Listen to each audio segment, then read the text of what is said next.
মামলা নিষ্পত্তি করে এই 27 লক্ষ যে নাম আছে তাদের ভোটার লিস্টে নাম তুলতে হবে।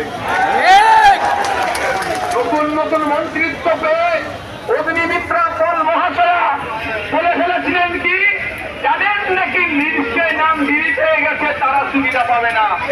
তারপরে কিন্তু সেটা তিনি প্রত্যাহার করে নিয়েছিলেন। আমরা প্রতিবাদ জানিয়েছিলাম, আজকেও বলছি অগ্নিমিত্রা পল মহাশয়া, ভোটার লিস্টে নাম থাকার সাথে নাগরিকত্বের কোন প্রমাণ হয় না। ভোটার লিস্টে না নাম থাকলে থাকা না থাকা এটা আমাদের নয়, ওটা ইসিআইয়ের কাজ। ইসিআই ব্যর্থ হয়েছে, বরঞ্চ 27 লক্ষ মানুষকে বাইরে রেখে ভোট করছে।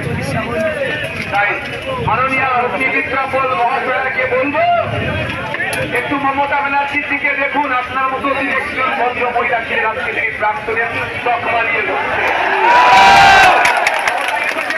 মানুষকে মানুষ ভাবতে হবে।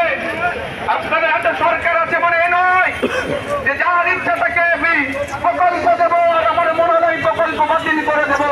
এটুকু মাথায় রাখবে, দেশ চলে কারো কথাতে ওই সংবিধানে। আমরা ছেড়ে কথা বলছি, দেখছিলাম আমরা শিয়ালদা বিভিন্ন জায়গায় আমরাও প্রতিবাদ করেছি।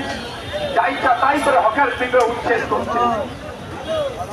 এই রাজ্যের বর্তমান যিনি মুখ্যমন্ত্রী আছেন, তিনি 2 বছর আগে বিরোধী দলের আসনে বসছেন, বিরোধী দলের নেতা ছিলেন।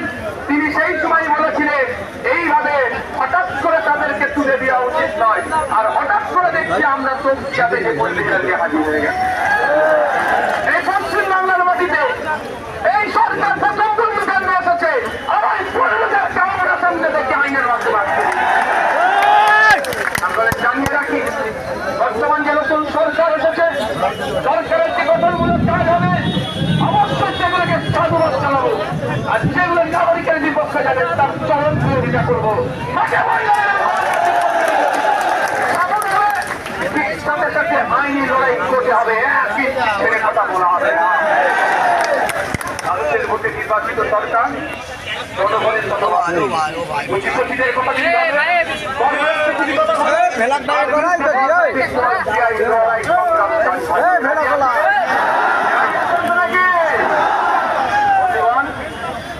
আজকে যে বিষয়ে এসেছি, এসআইআর নিয়ে আমরা এখান থেকে